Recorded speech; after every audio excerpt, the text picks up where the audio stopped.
गर्भाशय में ही ऋषि कहोड़ के क्रोध से अष्टावक्र 8 स्थानों से टेढ़े हो गए।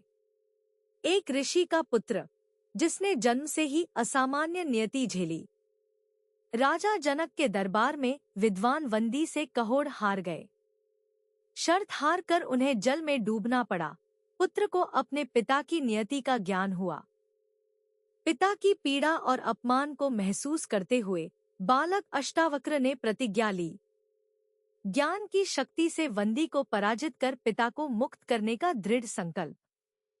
अपने टेढ़े शरीर के साथ युवा अष्टावक्र ने मिथिला की ओर यात्रा की।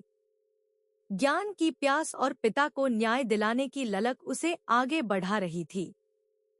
राजमहल के द्वार पर पहरेदारों ने उसका उपहास किया। उसकी शारीरिक बनावट पर हंसते हुए उन्होंने उसे प्रवेश से रोकने का प्रयास किया। दरबार में प्रवेश करते ही सभा में बैठे ऋषियों ने उसका मजाक उड़ाया। उसके विचित्र रूप को देखकर वे जोर जोर से हंसने लगे। उनके उपहास के जवाब में अष्टावक्र ने और भी ऊंची हंसी बिखेरी। उसकी हंसी में ज्ञान की गहराई और आत्मविश्वास की गूंज थी, सबको चौंकाती हुई।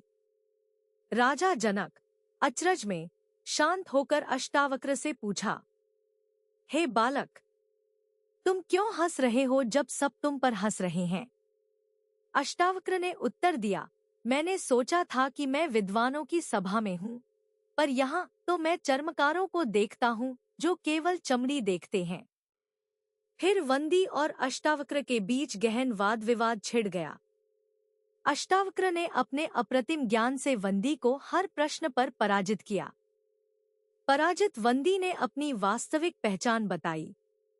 वह वरुण का पुत्र था और ऋषि कहोड़ को जल से वापस बुलाता है। ऋषि जीवित प्रकट हुए। पिता की आज्ञा से अष्टावक्र ने समंगा नदी में स्नान किया। उसके 8 टेढ़े अंग सीधे हो गए। वह एक सुंदर और तेजस्वी ऋषि बन गए।